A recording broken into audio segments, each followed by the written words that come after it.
দাদা কি করেছিলেন? দাদা কি করেছিলেন? দাদা কি করেছিলেন? দাদা দাদা কি করেছিলেন? দাদা কি করেছিলেন? ধর্ষণ করেছিলেন কেন? দাদা কি করেছিলেন?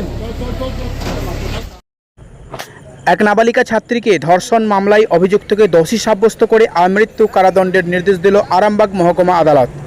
সোমবার আরামবাগের অ্যাডিশনাল ডিস্ট্রিক্ট সেশন জজ ফার্স্ট কোর্টের বিচারক কিষণ কুমার আগরওয়াল এক রায়ে তাকে দোষী সাব্যস্ত করেছিলেন। মঙ্গলবার তারই সাজা ঘোষণা হলো।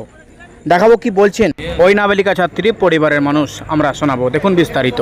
দাদা কি করেছিলেন? দাদা কি করেছিলেন? দাদা কি করেছিলেন? দাদা কি করেছিলেন? দাদা কি করেছিলেন? দাদা দাদা কি করেছিলেন? ওইটা পেয়ে খুশি করে হ্যাপি হয়ে বাড়ি যাচ্ছি। এর থেকে না টাকা পয়সা কিছু চাই না, আমার এইটাই চেয়েছিলাম। এর থেকে না বেশি কিছু চাই। ওরা তো হাইকোর্ট যাবে বলছে, কি বলবেন এই বিষয়ে? যা অসুবিধা নেই, যা এই সাজায় খুশি আপনারা? হ্যাঁ হ্যাঁ, খুব খুশি। ফাঁসি হলে তো খুব খুশি হতাম, কিন্তু ফাঁসি তো হলো নি, তাও হ্যাপি, তাও খুশি। ওদের পরিবারের দাবি যে আমরা মানে ফাঁসানো হয়েছে। না না না, জোর করে ফাঁসানো হয়েছে বলে অভিযোগ করছে। বাঁচাতে গেলে কত কি বলবে। আমার ছেলে যদি একটা অন্য লোকের মেয়েকে যদি ধর্ষণ করে, রেপ করে, তার পেটে বাচ্চা করে, আমি তো ছেলেকে বাঁচাতে অনেক কিছু করবো, মা হয়ে অনেক কিছু বলবো। কিন্তু আমার মেয়ের সাথে যেটা হয়েছে, আমার মেয়ে সেটাই করেছে, আমিও সেটা করেছে, এর থেকে সে আর কিছু বলতে পারবো না। হ্যাঁ, ওই ছেলেটা আসামিটা সানাবুল্লাহ, ডাক নাম রুমজান, ভালো নাম সানাবুল্লাহ। আমার বাড়িতে রাজমিস্ত্রি কাজ করতে এসেছিল। আমার স্বামী মারা গেছে, আমি বিধবা, আমি জব কার্ডে রাজমিস্ত্রি, আমি মাঠে ঘাটে খেটে খাই। ঠিক আছে, আমার ছেলে মেয়ের সাথে জোরজবরদস্তি করেছিল। মেয়েকে বলেছিল যে তোমার আব্বা মরে গেছে, তুমি যদি সত্যি কথা বলো তোমার মাকেও মেরে দিয়ে চলে যাবো। আমার মেয়ে একটু ভীতু, আমার মেয়েকে ভয় দেখি। আমার মেয়ের সাথে যখন 5 মাসের পেটে বাচ্চা, তখন আমার মেয়েকে মাদ্রাসায় দিয়ে চলেছি, জানিনি যে ওর পেটে বাচ্চা বলে। যে আজকে যে ওর ঘোষণাটা হচ্ছে, আমি টাকা চাইনি, আমাকে টাকায় লালসা দিয়েছে, আমাকে বলেছে জমি জায়গা বিক্রি করে আমি তোমার মেয়ে যেটা করেছি তার লেগে আমি টাকা পয়সা দেবো। কিন্তু না স্যার, আমি একটা মহিলা, আমি একটা মেয়ে মানুষ হয়ে, মুখ্য মানুষ হয়ে বলছি স্যার, আমার টাকা পয়সার দিকে, আমার সোনা দানা বাড়ি ব্যাংক ব্যালেন্স কিচ্ছু দরকার নাই। আজকে আমি ওর শাস্তি চাই। ও যতদিন বাঁচবে, ও 3 ছেলের বাপ, ওর বাড়িতে বউ আছে, আমি যেমন ওর লাশটা দেখতে চাই। আর আমি কিচ্ছু চাইনি, আর আমার থেকে বড় খুশি কেউ হবে না। ছেলেটার বাড়ি বাবা মা বউ ছেলে সব আছে ওর। আমি এর থেকে আমি আর কিচ্ছু স্যার বলতে চাইনি, আমার প্রচুর শাস্তি চাই। আমি আমি যখন ঘটনাটা ঘটেছিল বয়স কত ছিল এটা? আমার মেয়ে তখন 16 বছর, এখন 19 বছর। আমি ওর শাস্তি চাই। কি শাস্তি চাইছেন? ও যতদিন বেঁচে থাকবে, আমি তো জজকে নিজে কথা বলেছিলাম, মেয়ে জজকে, যে ম্যাডাম ওর আমি যাবো চাই, শাস্তি চাই, মানে ও হচ্ছে ফাঁসির অর্ডার চাই। ম্যাডাম আমাকে বলেছিল দেখো আরামবাগ থানা আমাদের তো ফাঁসির অর্ডার উঠে গেছে, তুমি 5 বছর দিতে পারো, 10 বছর দেবো না। আমি 13 থেকে কোনো বেশি, ওর এখন ছেলেটার 35-36 বছর বয়স। ও যতক্ষণ ওর মৃত্যু মরাটা, ওর লাশটা বেরোবে, তখন ওর বাপ মার কোলে যেমন ওকে দেয় লাশটা, আমি এইটা চাই। আমি মেয়েকে নিয়ে পাপ যন্ত্রণা ভোগ করছি, আমি রোজার মাসে ফেতরা নিচ্ছি, আমি জাকাতের টাকা নিচ্ছি। আমার ওই লাদিনীটাকে নষ্ট করে দিয়ে বলেছিল, আমার একটা লাদিনী 3 বছরের লাদিনী হয়েছে ওর জন্য। লোক কত লোক যার বাচ্চা ছেলে হয় না তারা নিয়ে বলছে, কিন্তু জজ আমাকে বলেছে, আমাকে আইসি নিজে বলেছে ওই বাচ্চাকে বাঁচিয়ে রাখতে হবে। তাহলে আমি কি খাবো ওই বাচ্চাকে? বাচ্চার মাকে আমি নিজেই তো খেতে পাইনি। ছেলেটার সম্পর্কে মেয়েটার কোনো আত্মীয়তা সম্পর্ক? না না, কিচ্ছু নাই। হ্যাঁ, আমার ছেলের সাথে মেয়ের কোনো সম্পর্ক নাই। আমার বৌমার দাদা, আমার ছেলের সম্বন্ধী উনি। সেই সম্পর্ক যে দাঁড়িয়ে ছিল বয়স্ক, ও আমার বিয়াই। অভিযোগ কে করেছিল আপনার? বলুন কি জানতে চাইছেন? আজকে কি রায় হলো? আজকে এই মামলায় রায় হয়েছে, আসামির যাবজ্জীবন কারাদণ্ড হয়েছে, 10,000 টাকা জরিমানা হয়েছে।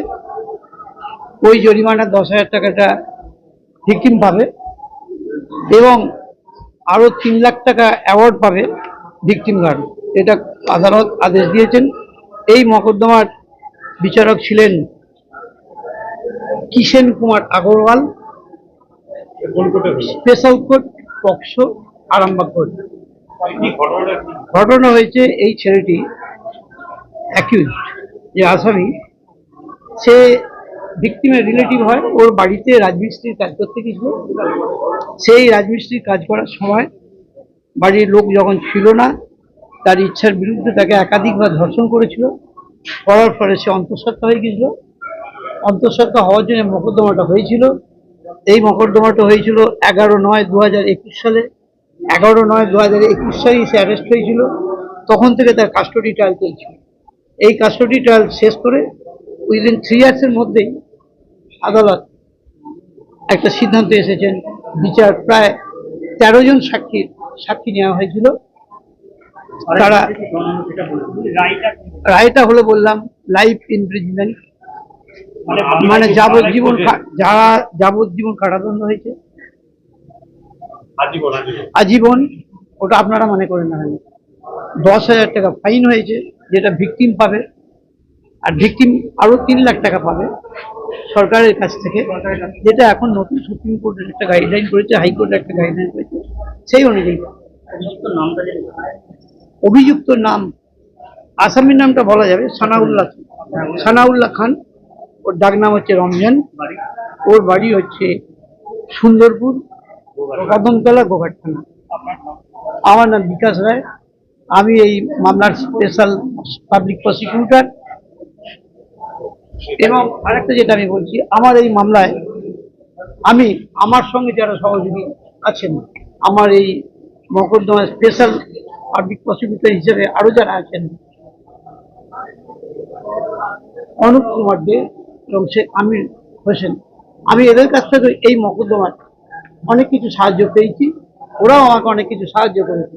এই কৃতিত্বটা আমার একার নয়, কৃতিত্বটা আমার আরো দুজন যারা আছে, অনুপ কুমার দে, আমিরুল্লাহ, আমির হোসেন, অ্যাডভোকেট, তাদেরও আছে। আমরা সকলে মিলেই একটা যৌথ প্রচেষ্টাতে এই জিনিসটা করেছি। যদিও আমি এই কেসে পাবলিক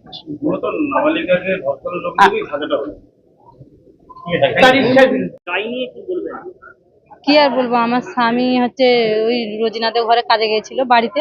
আমার ননদ ঘর, বুঝতে পারছো, আমার ননদকে ওখানে দিচ্ছি, ওই রোজিনার ভাবি হয়েছে।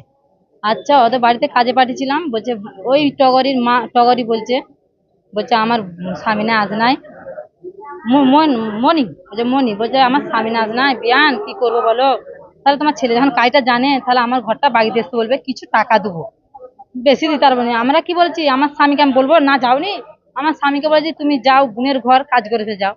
পাঠিয়েছি, কাজ করেছে, রং করেছে, সব করেছে, করিয়ে টাকা দিতে পারবেন বলি বোনকে আর মেয়েকে আমার স্বামীর সাথে ঘটনা ঘটিয়ে দিয়েছে। বলছে বিয়ে করো, মানে প্রেম ভালোবাসা ঘটিয়ে দিয়েছে। প্রেম ভালোবাসা, আমার স্বামীও ফোন করে, মেয়েছেনটাও ফোন করে, করি হয়তো ফোন করা করে। যখন এবারে আমার স্বামী এবারে বলছে, আমার স্বামীকে বলছে বিয়ে করো, এবারে আমার নন্দায় বলছে না মা, আমার শালাকে কি করে বিয়ে দিবি, আমার বোনকে, আমার শালার 2টো ছেলে বউ আছে, আমার শালাকে কেন আমি বিয়ে দিবি, আজ করবি দিয়ে। আমার নন্দায় কি করছে, আমার ননদদের শাউরিকেও মেরেছে, ননদকেও মেরেছে, মেরে এই কথা বলেছে যে আজ বিয়ে করেনি বলি আর ফাঁসি দিয়েছে। বিয়ে মুন্না বলেছে না বিয়ে দেবো নি, ওর মা বিয়ে দেবার কথা বলেছে।